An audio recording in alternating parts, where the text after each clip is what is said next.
tayo. Ayan, sa oras pong ito, nais ko din pong magpasalamat sa kabutihan ng ating Panginoon sa aking buhay. Salamat sa isang taon na naman na Kanyang binigay sa akin. Ako po ay lumipas na naman po ang isang taon, nag-birthday nung nakaraang Wednesday. Salamat sa patuloy na pagpapala ng ating Panginoon sa isang buong taon.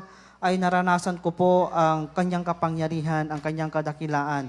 Kailanman hindi siya nagkulang sa akin, kailanman hindi niya ako binigo sa aking mga panalangin. Alam ko na sa aking buhay ay patuloy nakikilos, sa aking buhay ay patuloy na magbibigay lahat ng aking mga pangailangan. Alam ko sa bawat araw ng aking buhay, siya ang kumikilos. Sa bawat pagbagsak ko, alam ko siya ang nagpapalakas sa akin.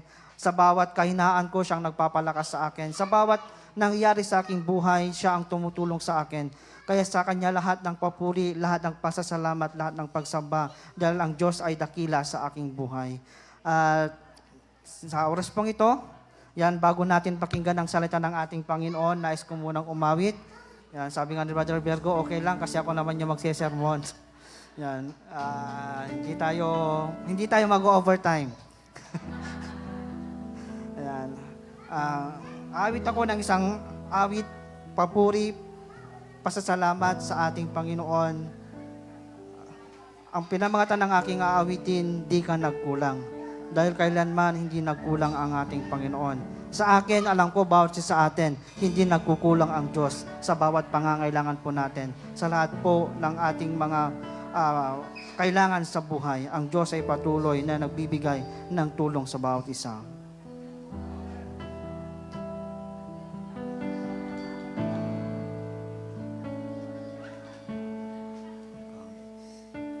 Ikaw lang ang pag-asa ko, tanging ikaw ang buhay ko, Jesus. Kahit ako'y nangangamba, basta't ikaw ang kasama, panatag na.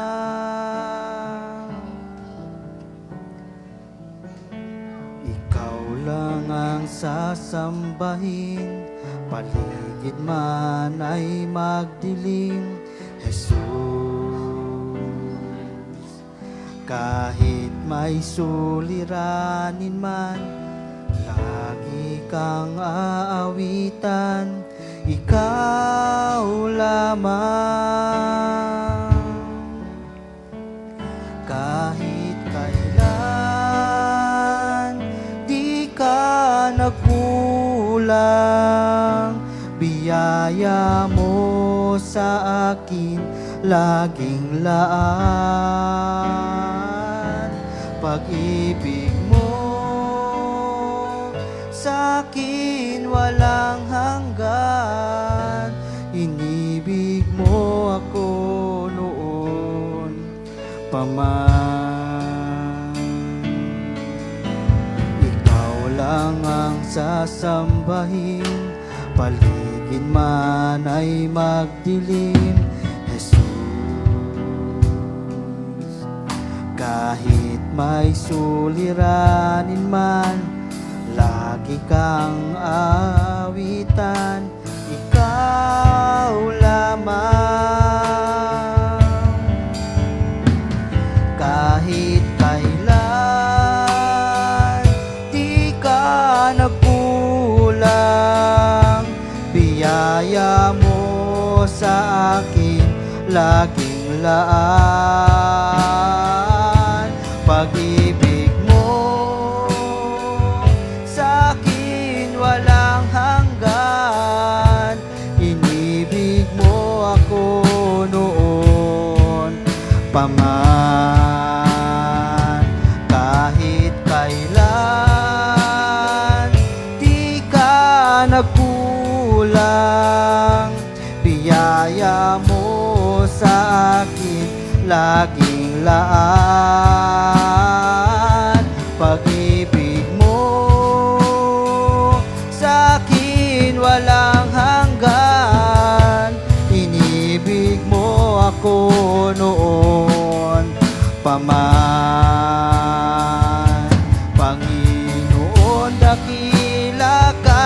tapat sa dalangin ko. Ako'y inibig mo kahit ako ay ganito. Walang katapusan ang pagmamahal mo. Walang pinipili ang puso mo. Panginoon, dakila katapat sa dalangin ko.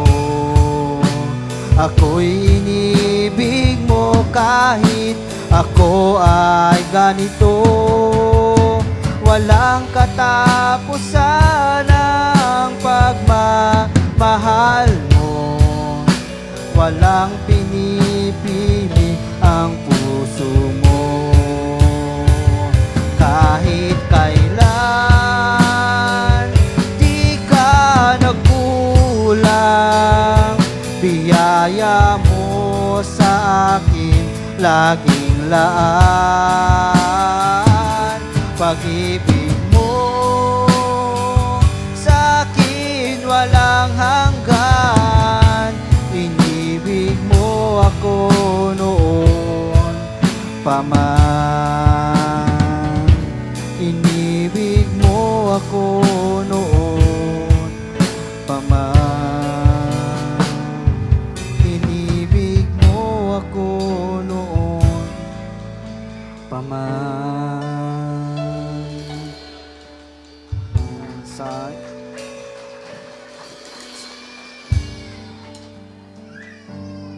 Sa aking buhay ngayon, alam ko ang Panginoon ay patuloy na hindi magkukulang. Sa nakalipas na taon ng aking buhay hanggang sa mga susunod, alam ko na hindi magkukulang ang ating Panginoon. Alam ko bawat isa din sa atin, hindi siya magkukulang.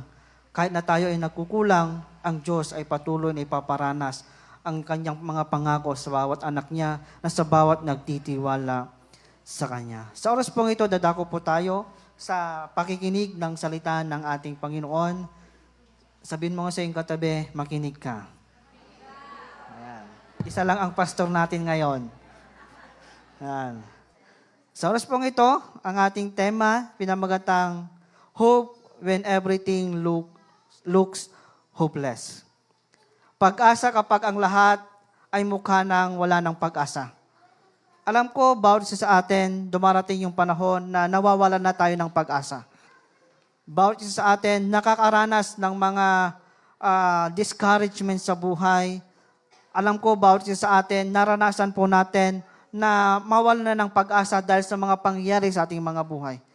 Sa oras pong ito, tingnan po natin kung ano yung mga dapat nating gawin kapag nawawalan na tayo ng pag-asa sa buhay. Nawawalan na tayo ng pag-asa na masolusyonan yung ating mga pinagdaraanan, yung mga gusto po nating marating, yung mga gusto nating makamit. Ay minsan, nawawalan na tayo na, Lord, ang tagal-tagal na, hindi naman na dumarating. Lord, anak mo ako, bakit ganito yung nangyari sa akin? Halos hindi ko na makayanan yung pagsubok, halos hindi ko na makayanan yung discouragement na dumarating sa aking buhay. Lord, yung panalangin kong ganito, anak mo naman ako, bakit hanggang ngayon hindi mo pa sinasagot ang aking panalangin? Baka dumarating yung panahon na, Lord, ayoko nang ipanalangin ito dahil hindi mo naman sinasagot. O nag-take tayo ng exam, na hindi tayo nakapasa sa exam. Minsan nawawalan tayo ng pag-asa, Lord, anak mo naman ako, bakit bumagsak ako? Minsan, tayo po, nanalangin tayo, Lord, gusto ko nang magkaroon ng anak, bakit hanggang ngayon, Panginoon, hindi mo pa binibigay? Na minsan, Lord, baka hindi mo na kagustuhan na ako'y magkaroon ng isang anak. Yung mga ganong mga bagay na iisip po natin, na minsan nawawalan natin ng pag-asa, Lord, hayaan mo na, Lord. Di ko na ipapanalangin ito dahil nawawalan natin ng pag-asa. Pero tingnan po natin yung sinabi ng ating Panginoon, yung pangako ng ating Panginoon na tayo po ay may pag-asa, tayo po ay may mangyari sa ating mga buhay. Minsan naisip natin, napakahirap yung sitwasyon po natin na halos hindi natin makayanan. Hopeless na tayo dahil sa ating mga sufferings, sa ating mga problema sa buhay. Minsan, nanghihina na tayo, minsan nawawala na tayo ng gana, minsan nanlulupaypay na tayo dahil sa mga ganitong mga sitwasyon sa ating mga buhay. Bawat isa sa atin, normal na may problema. Bawat isa sa atin, normal na magkaroon ng mga suffering sa buhay. Minsan, ito po yung nagpapahina sa atin. May mga problema tayong mahirap solusyonan. Minsan, wala na tayong ibang magawa kundi tumahimik na lang, nainisip natin, ano na lang yung gagawin ko sa problema kong ito. Na hindi natin kaya, napakalaking problema ang ating kinakaharap. Minsan, inisip natin na, Lord, nagkukulang ba ako? Bakit ganito yung nangyayari sa aking buhay? Na minsan wala nating pag-asa na masusolusyonan yung mga bagay na iyon. Naisip natin, wala nang tumutulong sa atin, wala natin tayong pera para maganap o mangyari yung mga gusto nating mangyari sa ating mga buhay. Sa ating buhay, punong-puno ng problema. Sa ating buhay, punong-puno ng pagdurusa, paghihirap sa buhay. Normal lang yan sa buhay po natin. Normal na magkaroon tayo ng sufferings, paghihirap, pagdurusa sa ating mga buhay, problema sa buhay. Pero po, huwag tayong mawalan ng pag-asa. Dahil ang Diyos ang dyan palagi sa atin na patuloy na magbibigay niyang kanyang tulong at magbibigay ng ating mga pangangailangan. Tingnan po natin sa oras pong ito na ano ang dapat nating gawin kapag dumaranas tayo na parang hopeless na tayo. Anong dapat nating gawin? Ano yung dapat nating maging reaksyon kapag nawawalan na tayo ng pag-asa sa buhay? Pakatandaan po natin, ang pag-asa natin ay nanggagaling sa ating Panginoon. Sa Kanya lahat. Hindi yung pag-asa ay wala dyan sa kapitbahay mo, wala dyan sa kapatiran mo, wala kay pastor, wala sa mga taong nakapaligid sa atin, wala sa pera, wala sa kung ano man ang meron po tayo. Ang ating pag-asa ay nandyan sa ating Panginoong Diyos. Tingnan po natin yung sinabi ni Paul in the book of Romans chapter 5. Open your Bible in the book of Romans chapter 5. Verse 3 to 5. Ano ang kanyang sinabi? Sabi niya dito, hindi lamang iyan, ikinagagalak din natin ang mga kahirapan ating tinitiis dahil alam nating ito'y nagbubunga ng pagtitiyaga at ang pagtitiyaga ay nagbubunga ng mabuting pagkatao. At ang mabuting pagkatao ay nagbubunga ng pag-asa. At hindi tayo binigo ng pag-asang ito sapagkat ang pag-ibig ng Diyos ay ibinuhos na sa ating mga puso sa pamagitan ng Espiritu Santo na ipinagkaloob sa atin. Dito po makita po natin yung sinabi po ni Apostle Paul in the book of Romans chapter 3, na sinasabi niya dito, tinatalakay niya dito in verse 1 na napawalang sala tayo sa pamagitan ng ating pananampalataya. Meron na tayong mapayapang ugnayan sa Diyos sa pamagitan ng ating Panginoong Jesucristo sa pamagitan ng pananampalataya. Yan, sa ating pananampalataya kay Jesucristo na tinatamasa natin ang ang loob ng Diyos at tayo'y nagagalak dahil sa pag-asang tayo'y makakabahagi sa kanyang kaluwalhatian. And in verse 3, na sa ating mga paghihirap na ating tinitiis, ito ay nagbubunga ng pagtsatsaga. At ang pagtsatsaga ay nagbubunga ng mabuting pagkatao. At ang mabuting pagkatao ay nagbubunga ng mabuti ng pag-asa.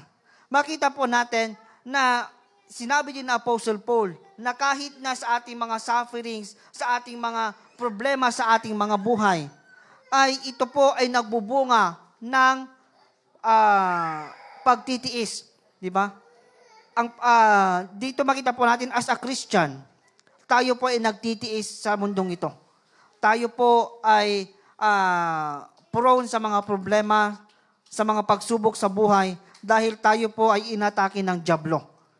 ang mata ng dyablo ay nasa mga Kristiyano. Kaya wag tayong magtaga kung bakit hindi pa nasusolusyonan yung problema po natin ay may dumarating na naman. Dahil inaatake tayo ng dyablo upang tayo ay bumagsak. Pero po, tayo po ay binigyan ng Diyos ng katagumpayan upang tayo po ay managumpay sa bawat problema nating kakaharapin. At ang kailangan at tayo po ay nagtitiis sa mga ginagawa ng dyablo sa ating mga buhay. At habang tayo po ay dumaranas ng mga suffering sa buhay, sa mga problema sa buhay, ay tayo ay nagbubunga ito ng mabuting pagkatao. At ang mabuting pagkatao ay magbubunga ng pag-asa. At makita po natin dito na sabi in verse 5, at hindi tayo binigo ng pag-asang ito sapagkat ang pag-ibig ng Diyos ay ibinuhos sa atin, sa ating puso sa pamagitan ng Espiritu Santo na ipinagkaloob sa atin.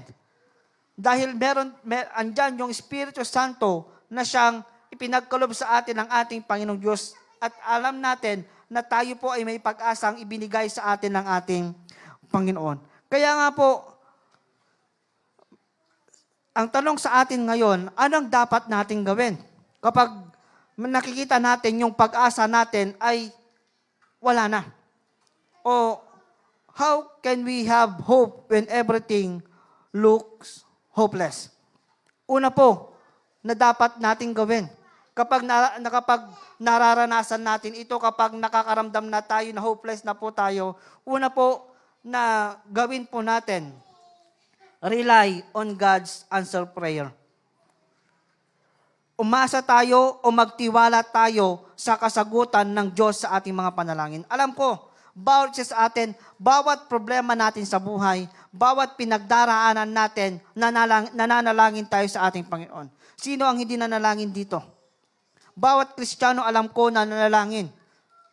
Dahil may kailangan tayo sa ating Panginoon. Nanalangin tayo dahil alam natin na sa Diyos yung kasagutan ng ating mga panalangin. In the book of Matthew chapter 21 verse 22, anong sinabi niya doon? Na kapag ikaw ay may pananampalataya, yan, basahin natin in the book of Matthew chapter 21 verse 22. Ito yung nangyari sa puno ng igos na kasama niya ang kanyang mga disipulo, na nalanta agad yung puno ng igos nung nakita ng ating Panginoong Hesus na ito ay walang bunga. Matthew chapter 21 verse 22. Pagkatapos nito ay sinabi ni Hesus, marami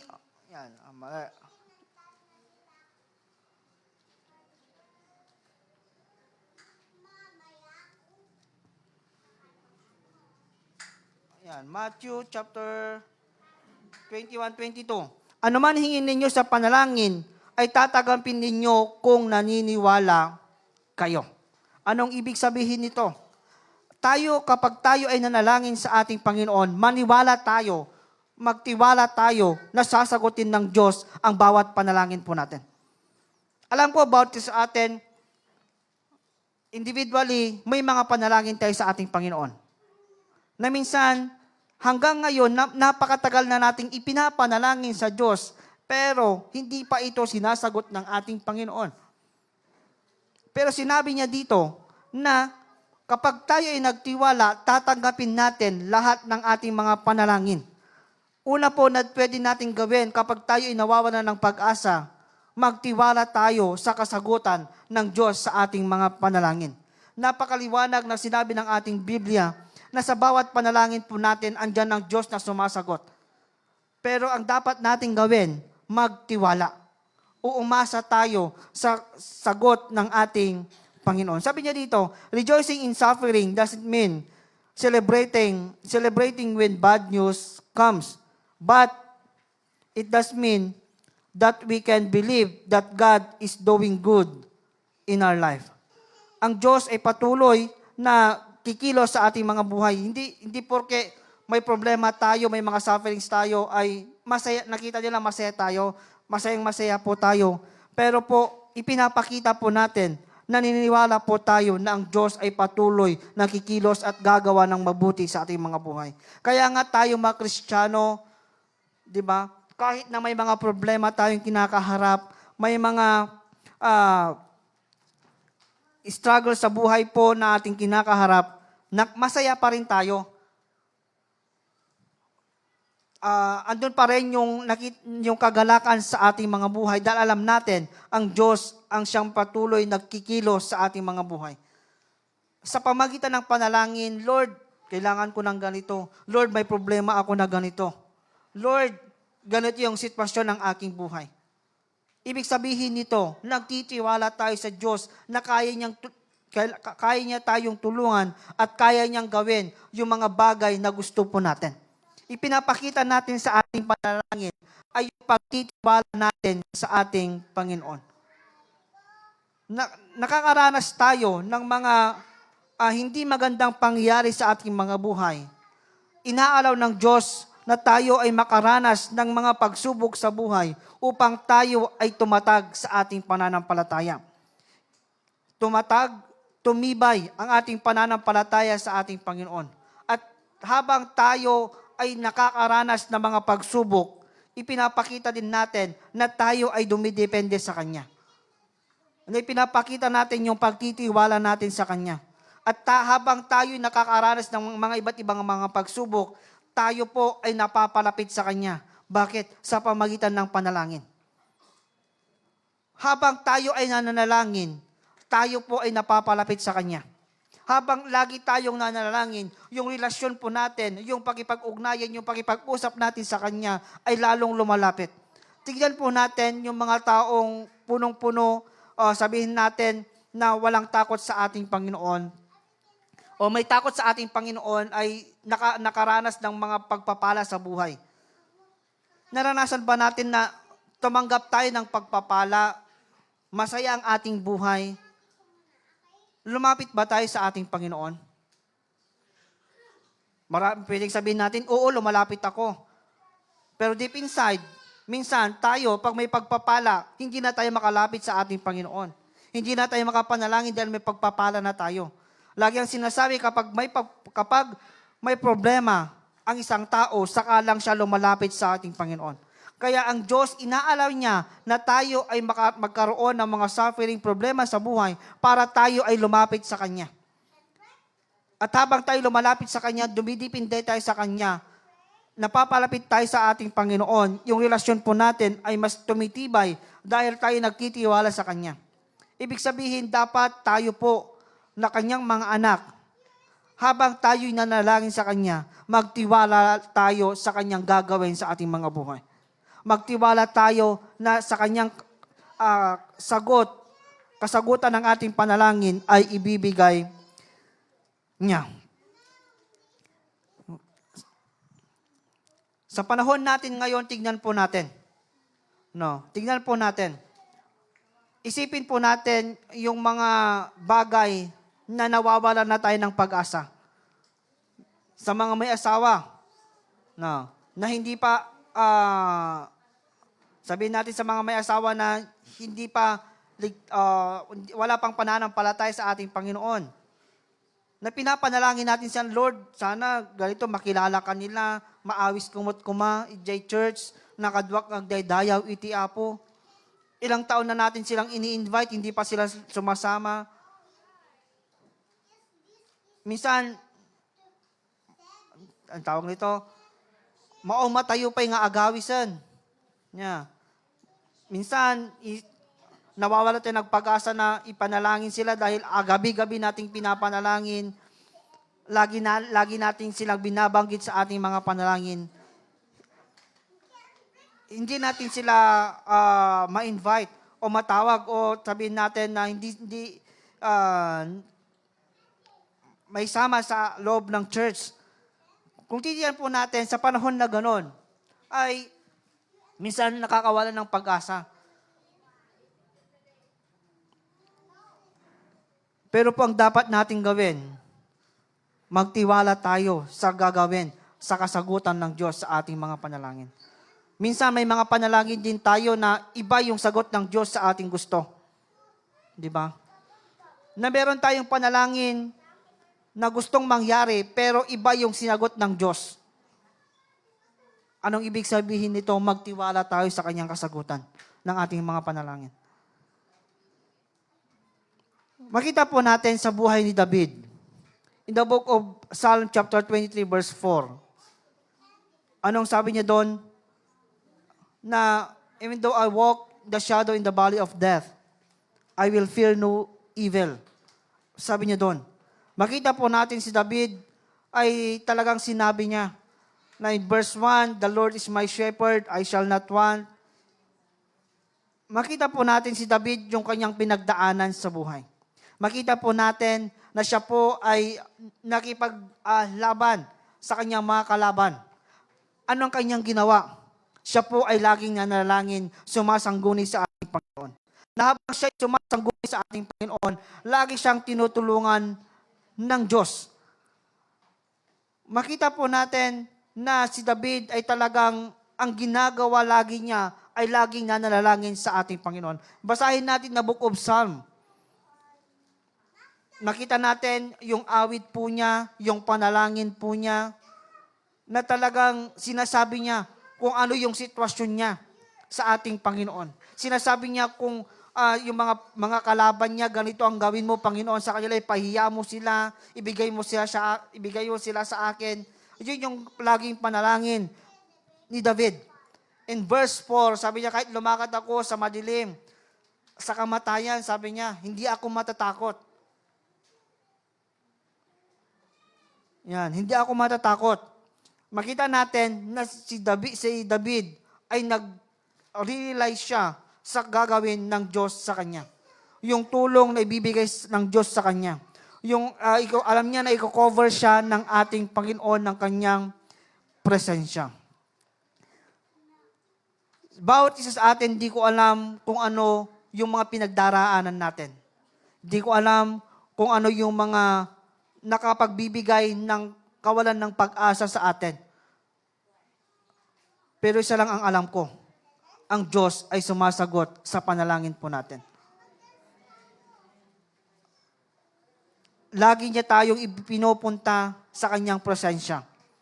Lumapit tayo sa kanyang presensya, lagi tayong manalangin sa kanya at matuto tayong dumepende sa ating Panginoon. Dumulog lagi sa ating Panginoon. Ang Diyos ay ibibigay niya ang bawat kailangan po natin para sa solusyon o yung mga bagay na gusto po natin. Trust God in times of suffering. Magtiwala tayo sa panahon na tayo po ay nakakaranas ng mga suffering sa buhay, mga problema sa buhay. Ang Diyos ay magbibigay ng pangangailangan natin in times of need. In God's time, ang Diyos, sasagutin niya yung mga panalangin po natin.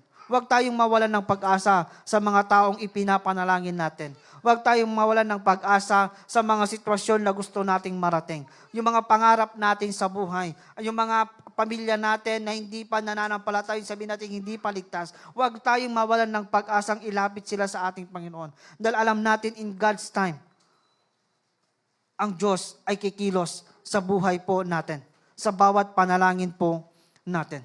Sabihin mo sa iyong katabi, huwag kang mawalan ng pag-asa. Pangalawa po na dapat nating gawin, rely on God's provision. Magtiwala po tayo, umasa po tayo sa provision ng ating Panginoon. Sa problema, sa takot po natin, sa kahinaan, sa financial, sa emotion, sa ating pagbagsak, kapag tayo po ay durog na dahil sa mga problema nating kinakaharap, alam natin na ang Diyos ang siyang magbibigay. Ibibigay niya ang bawat pangangailangan natin upang magtagumpay po tayo sa bawat laban natin sa buhay. Kung makita po natin the book of Philippians chapter 4 verse 19, sabi ni Apostle Paul then, "And my God shall supply all your needs according to His riches and glory in Christ Jesus." Sinabi niya ito sa mga Church of Philippos.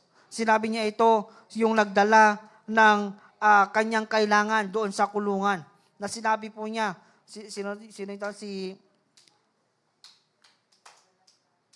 Sino ba yun? Si Papridito ba yun? Yan, in the book of Philippians chapter 4. Philippians 4:19. Na sinabi niya ito, kay Paprodito, na in my God shall supply all your needs according to His riches in glory in Christ Jesus. Sabi niya dito, all your needs, lahat ng iyong kailangan, na financially, materially, ibibigay ng Diyos ang bawat kailangan po natin. In the book of Philippians, Matthew chapter 6, verse 33, but seek ye first the kingdom of God and His righteousness, and all these things shall be added unto you. Anong tinatalakay niya dito? Yung ating kakainin, ating iinumin, ating dantin. Pero po, alam ko, bawat sa atin, sa lahat ng kailangan po natin, sa lahat ng gusto po natin mangyari sa buhay, ang tulong, yung provision ng ating Panginoon ay patuloy na ibibigay niya sa bawat isa sa atin. Alam natin, in God's time, ibibless niya ang ating mga buhay. Alam natin, in God's time, ibibigay niya yung mga pangangailangan natin. Alam po, bawat isa sa atin, kailangan natin ng pera. Sino bang hindi nangangailangan ng pera? Minsan, dumarating yung panahon na nawawalan din po tayo. Minsan, dumarating din yung panahon na walang-wala po tayo. Nanulukatam adi pagbagasam, awan iti maisaang. Diba? Dumarating yung mga panahon na ganon. Pero po, umasa po tayo sa gagawin ng Diyos, sa provision na ibibigay ng ating Panginoon. Ang Diyos, ibibigay niya lahat ng pangangailangan po natin. Sabihin natin, wala nang pag-asa na umangat ang buhay ko, ganito na lang yung buhay ko, ganito na lang yung pamilya ko. Pero po, pakatandaan po natin, andyan lagi ang Diyos na kasama po natin. Nakikita niya ang bawat pangangailangan mo. Nakikita niya ang bawat problema mo sa buhay. At ibibigay niya yung solusyon, yung mga bagay na kailangan mo sa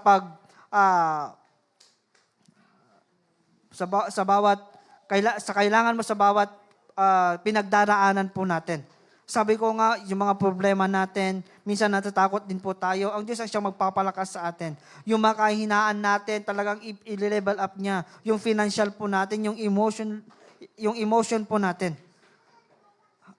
Papaangatin ng Diyos yung mga bagay na iyan. Dahil ang provision niya ay patuloy na ibibigay niya sa atin. Makita po natin, sinabi na Apostle Paul in the book of 2 Corinthians, na sinabi ng Diyos sa kanya na my grace is sufficient for you. My grace is sufficient for you. Open your Bible in the book of 2 Corinthians.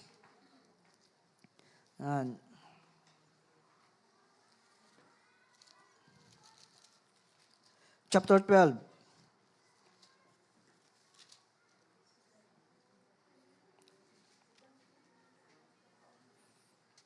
Verse 9. Sabi niya dito, ganito ang kanyang sagot.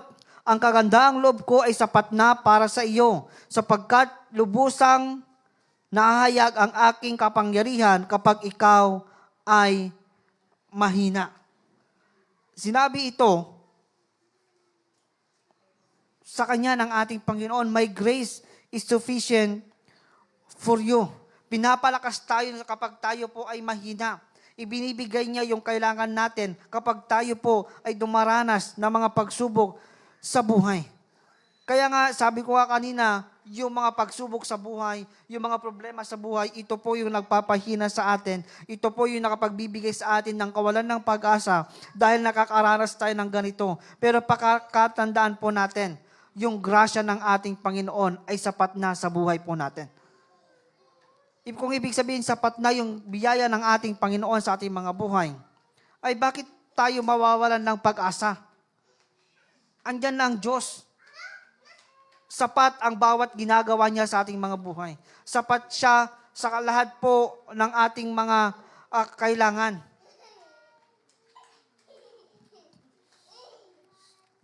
Sabi pa niya dito, sa panahon na tayo ay nahihirapan, ang Diyos ang siyang tutulong sa atin. In God's time, in God's way, in God's purpose, ang Panginoon ay patuloy na magbibigay ng ating mga kailangan. At kung tayo ay nakakaranas ng mga ganitong mga pangyayari sa buhay, tayo ay nagle-level up sa ating pagtitiwala sa Kanya. At matuto tayong makontento at mag-antay kung ano yung gagawin niya sa buhay po natin. Kung alam natin na ang Diyos ay sufficient sa ating mga buhay, natututo tayong maghintay. Di ba? Sufficient pa lang Panginoon. Lord, wala na akong ganito. Lord, gusto ko ng ganito. Lord, may problema akong ganito. Maghihintay ako ng tulong mula sa iyo. Ibig sabihin, nun ay ibinibigay talaga natin yung tiwala natin sa Kanya. Na, Lord, ikaw ang magbibigay sa akin ng ganito. Kaya hihintayin ko yung tulong na nagmumula sa iyo. Yung grasya mo ay sapat na sa aking kahinaan. Sapat na sa bawat problema sa aking buhay. Sapat na yan para mapagtagumpayan ko yung mga sitwasyon ko sa buhay. Kaya nga po, sa oras pang ito, pangalawa na dapat nating gawin kapag tayo po ay nawawala na ng pag-asa, umasa po tayo sa provision, yung tulong na ibibigay sa atin ng ating Panginoon. Pangatlo, ito na yung last, rely on God's power. Una, magtiwala tayo sa sagot ng Diyos sa ating mga panalangin.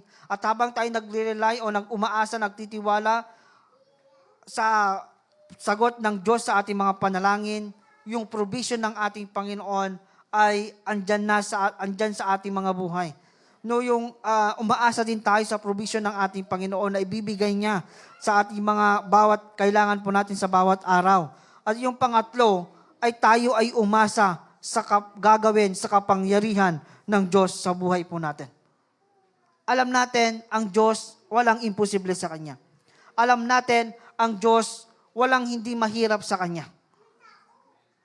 Ba't ka mawala ng pag-asa? Ang Diyos na siyang pinaglilingkuran natin ay makapangyarihan sa lahat. Ba't tayo mawala ng pag-asa kung alam natin ang Diyos ang siyang may kontrol ng lahat?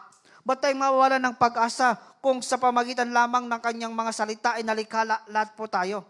Nalikha yung mga bagay na nakita po natin. Sa pamagitan ng kanyang hininga, nagkaroon tayo ng buhay. Sa pamagitan ng kanyang mga salita, yung mga bituin nagkaroon. Yung buwan, yung araw, yung mundo na nakita natin, yung ginagalawan po natin.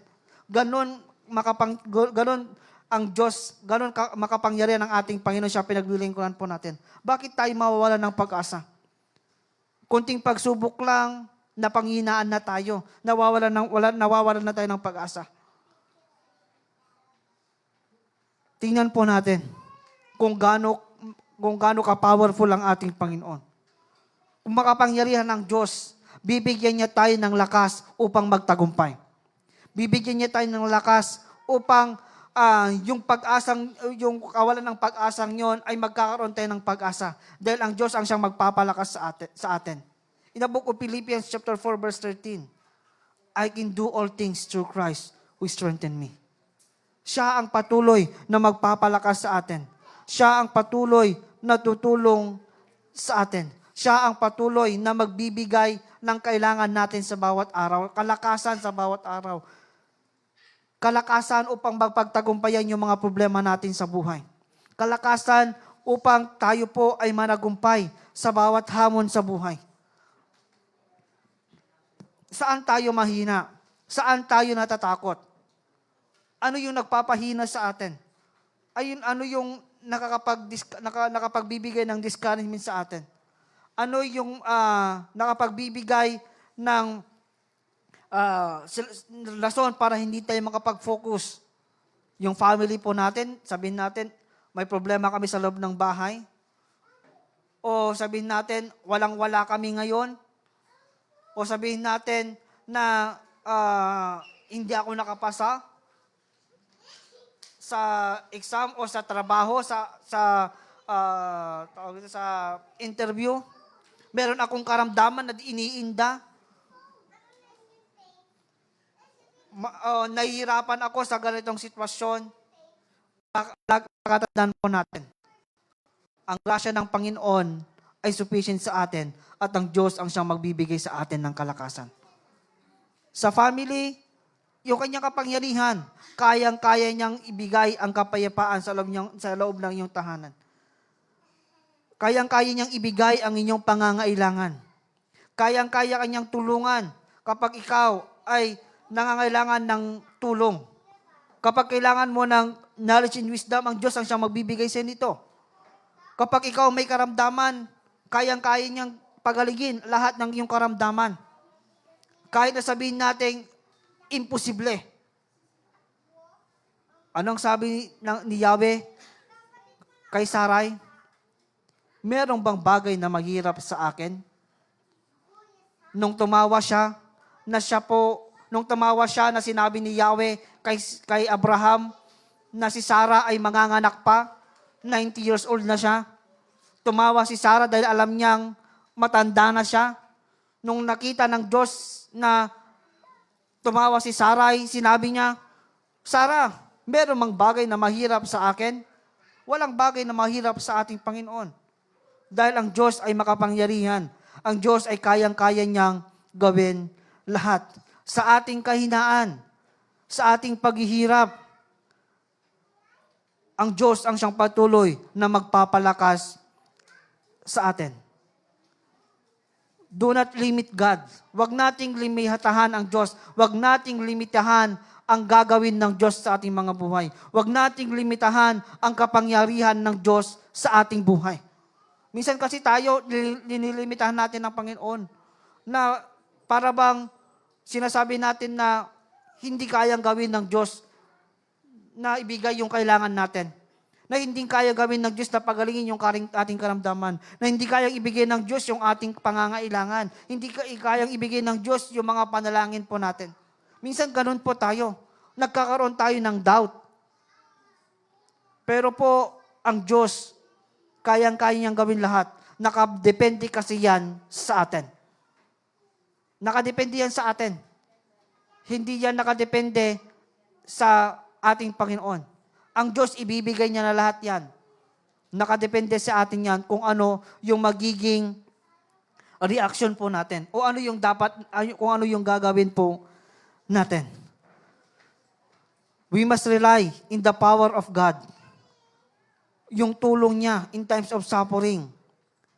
In times of tayo po ay hopeless. Makita po natin ng Diyos ay patuloy na tutulong sa atin. Our God is all-powerful God. Nothing is impossible with Him. Sa panahon tayo po ay mahina, pinapalakas po tayo ng Diyos. Malakas ang ating Diyos sa siyang pinaglilingkuran at yung kalakasan ay ibibigay niya sa atin upang tayo ay managumpay at magtatagumpay. Philippians 4:13. God will give us strength to overcome your trials, your suffering, yung mga bagay na nagpapahina sa atin, yung mga bagay na nagpapagulo sa atin. Open your Bible in the book of 1 Corinthians chapter 10 verse 13. Anong sinabi niya dito? Wala pang pagsubok na dumadating sa inyo na hindi naranasan ng ibang tao.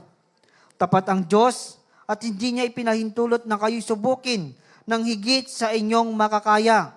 Sa halip, pagdating ng pagsubok, bibigyan kayo ng lakas upang makayanan ito at ng paraan upang malagpasan ito. Kaya nga sa bawat problema po natin sa buhay, sa bawat nangyayari sa ating mga buhay, sa bawat nawawalan tayo ng pag-asa, makita po natin na binibigyan tayo ng lakas upang makayanan ito at malagpasan ito.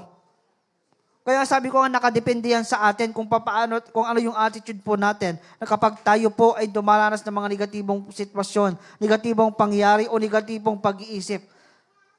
Isipin po natin yung mga negative thoughts po natin, ini-inject yan ng kaaway.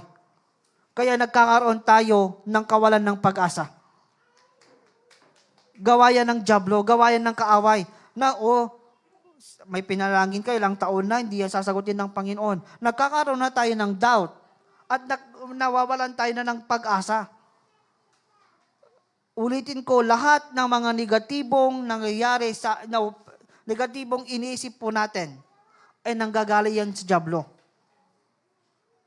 Tandaan po natin, sinabi ng Diyos sa atin, ikaw at ako ay nagtagumpay na. Ikaw at ako ay mananagumpay. Ikaw ay bibigyan ng Diyos ng lakas upang magtagumpay. Ikaw ay bibigyan ng Diyos ng lakas upang makayanan yung mga bagay na ito. Kaya nga po, tandaan po natin lagi ito. Walang ibang makakatulong sa atin kundi tayo mismo at yung Diyos na siyang pinaglilingkuran natin. Kung wala nating pag-asa, anong dapat nating gawin? Anong dapat nating gawin? Magtiwala sa Diyos. Yung pagtitiwala natin sa ating Panginoon, na sa panahon na tayo po ay nawawalan ng pag-asa sa ating mga panalangin o nawawalan ng pag-asa sa ating mga gusto sa buhay, lagi natin ilagay sa ating isip, sasagutin ng Diyos yung panalangin ko.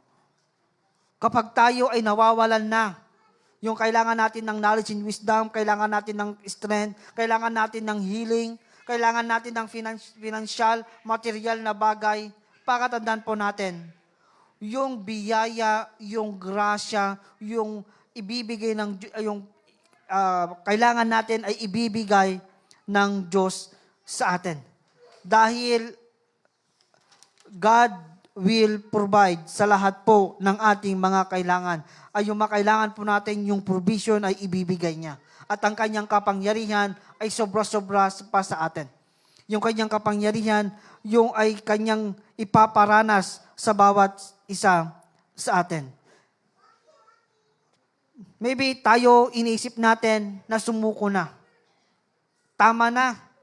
Inisip natin tama na. Nawawalan na ako ng pag-asa. Napanghinaan na tayo ng loob. Sasabihin ko sa inyo, huwag kang tumigil. Ipagpatuloy mo lang yung mga gusto mo, yung mga ninanais mo, yung mga dinidesire mo. Sabi niya dito, when you are weak, He is strong.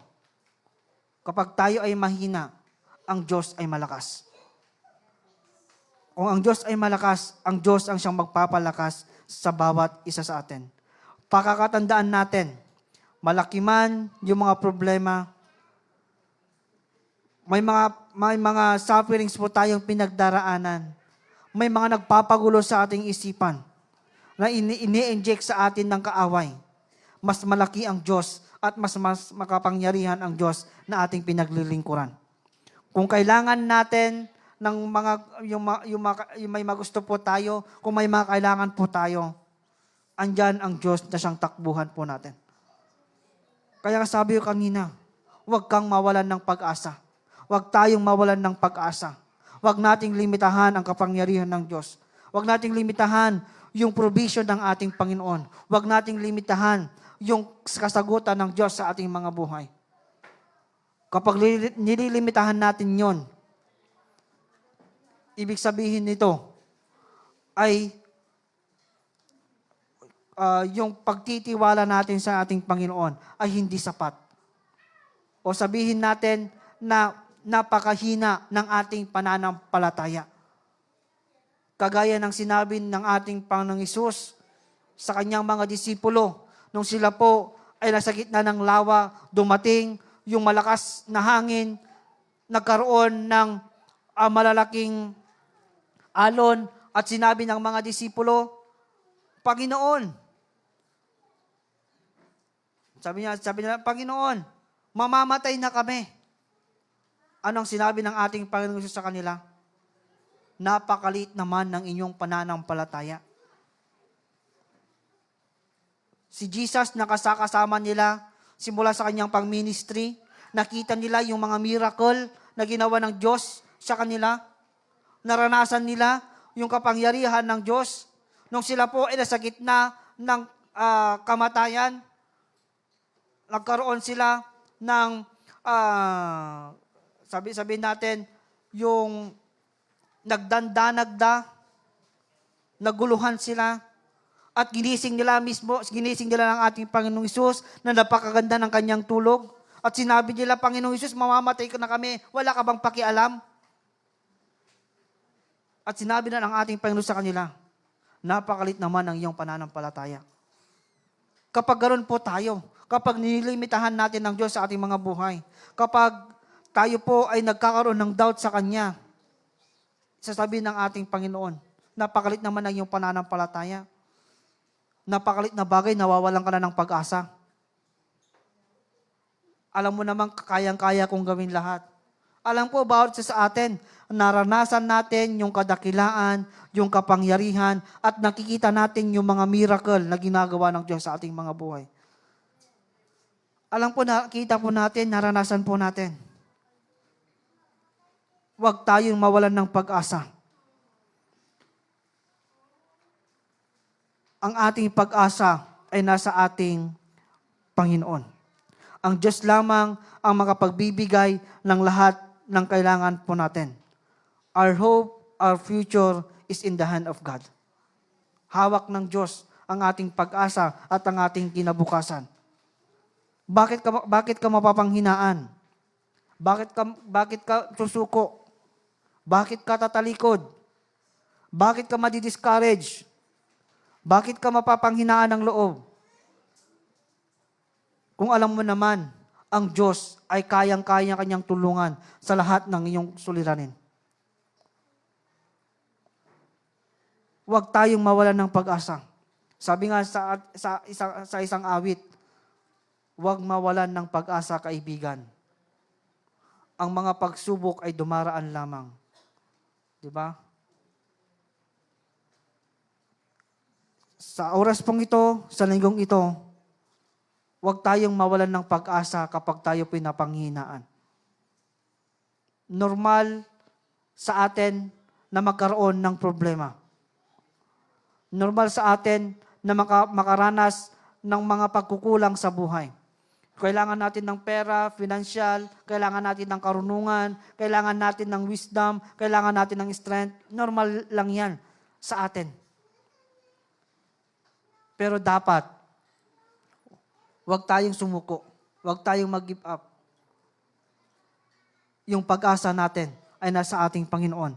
Kaya huwag tayong mawalan ng pag-asa sa ating Panginoong Diyos na ating pinaglilingkuran. Sa linggong ito, yun po yung mensahe ng ating Panginoon. Hope when everything looks hopeless. Anong dapat natin gawin? Rely on God's answered prayer. Rely in God's provision. And rely on God's power. Umasa lang po tayo sa ating Panginoon. Huwag tayong umasa sa tao. Kasi kapag umasa tayo sa tao, pag hindi yan nakatulong, wala na. Huwag tayong umasa sa pera po natin. Kung nagkulang yan, wala na. Huwag tayong umasa sa karunungan natin kasi limitado lang yan. Huwag tayong umasa sa kung anong meron po tayo dahil kulang-kulang yan. Umasa tayo sa Diyos na meron siya lahat. Siya lamang ang makapagbibigay ng tulong upang magpagtagumpayan at magkaroon po tayo ng mga gusto po natin sa buhay. Hiniling ko na tayong lahat ay tumayo.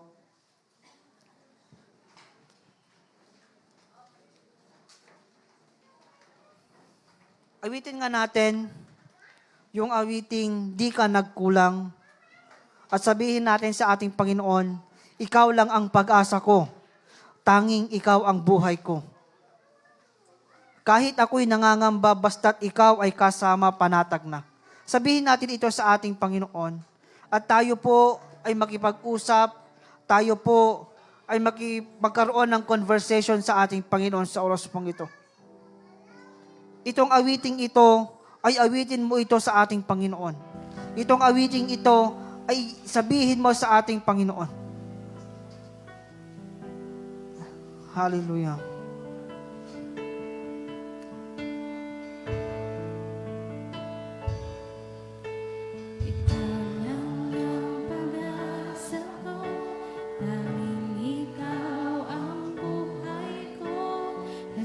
Yes, Lord. Kahit ako'y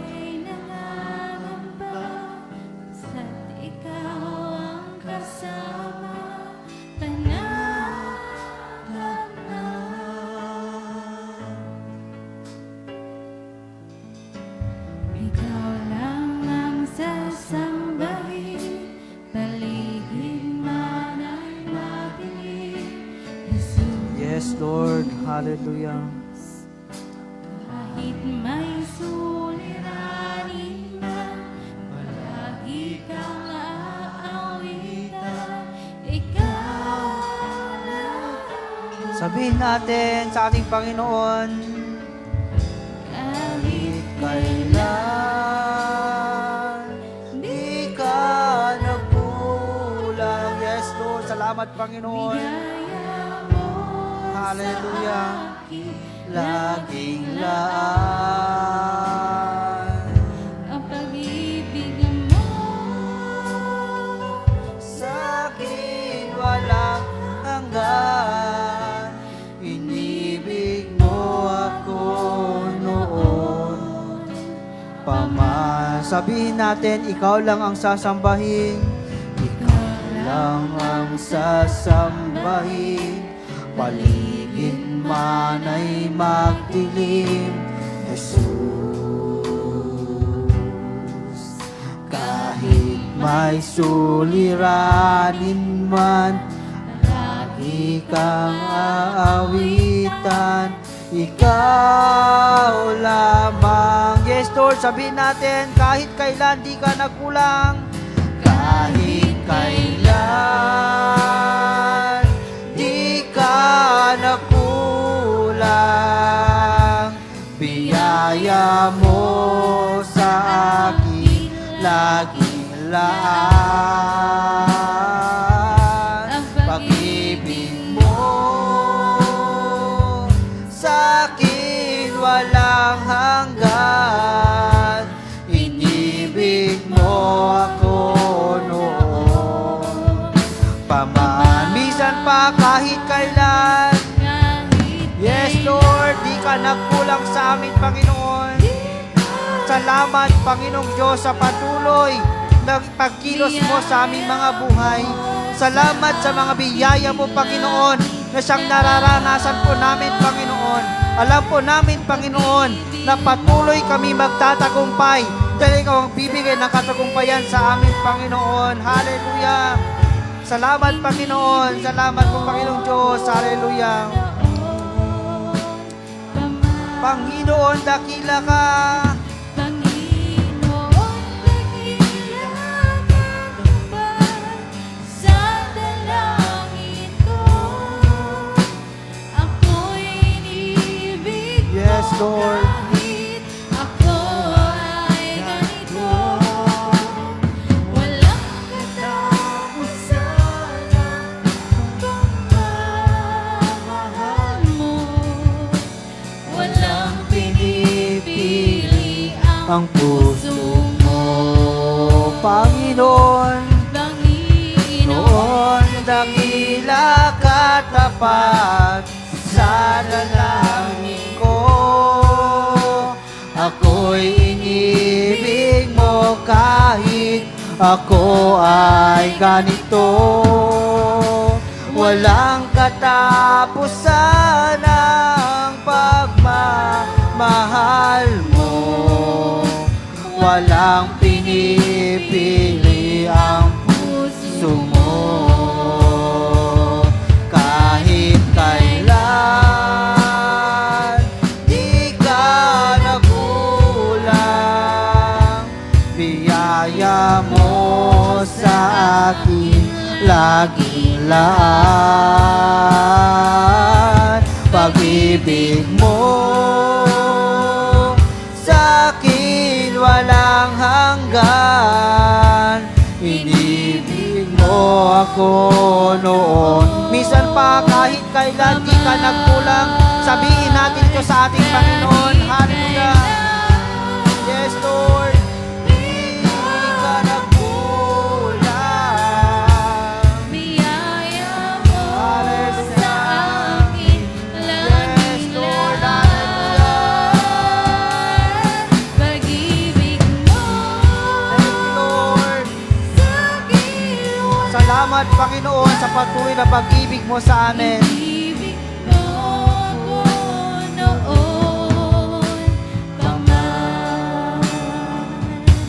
Inibig mo ako noon pa man.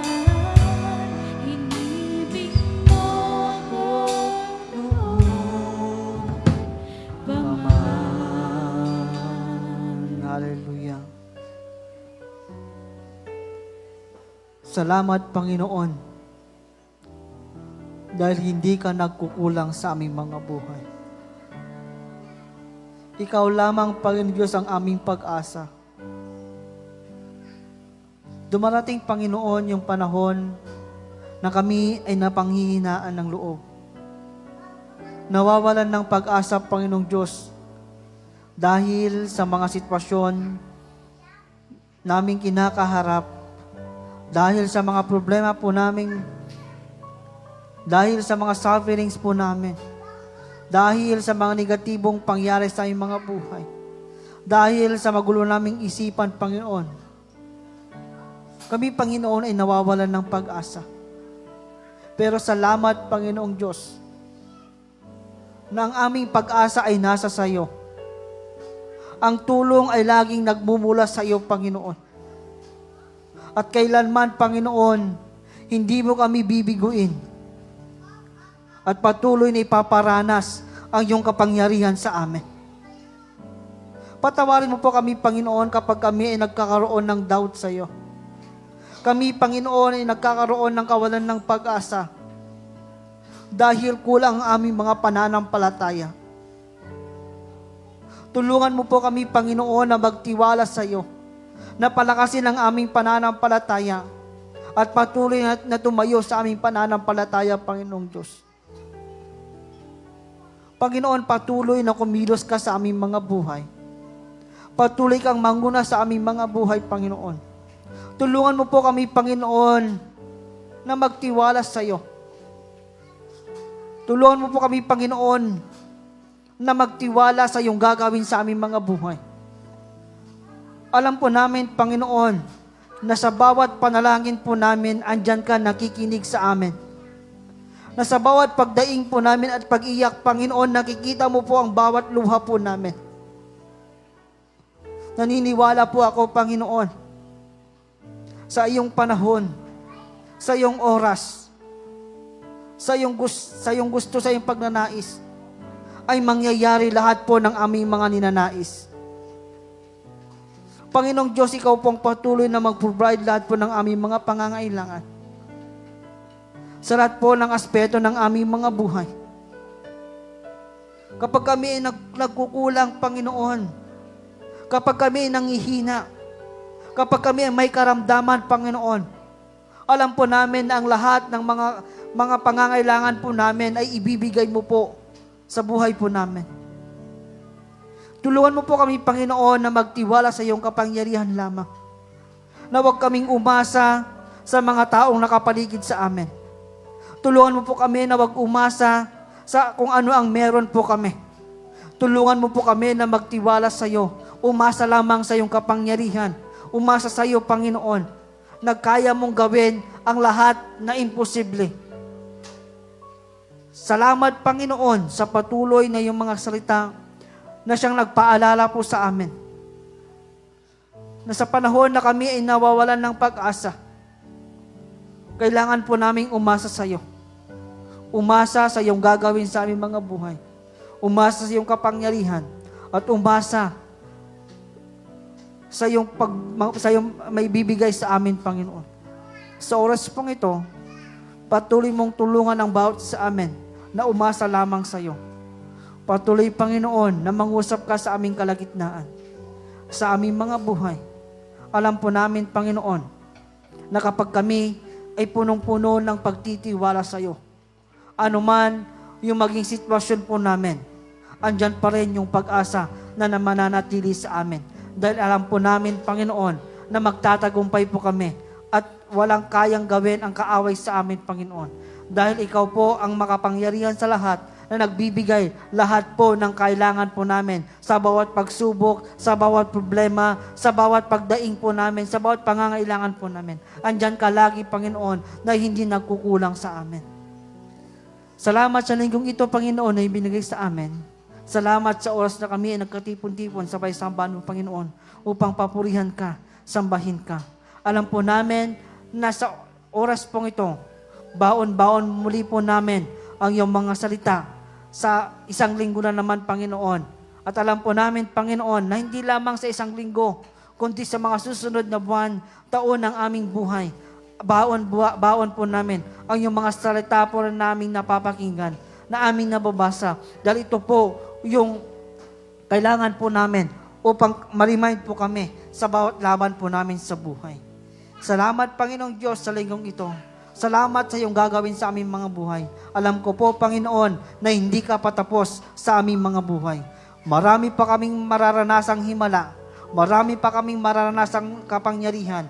At makikita pa po namin ang iyong kadakilaan. Dahil ikaw po ang patuloy na magsusustain lahat po ng aming mga pangangailangan. Salamat, Panginoong Diyos. Salamat po, Panginoon, sa linggong ito. Salamat sa iyong gagawin. Salamat sa katagumpayan. Salamat sa pag-asa na patuloy na pinangawakan po namin na yung ibibigay sa bawat anak mo, Panginoon. Thank you, Lord. Thank you, Jesus.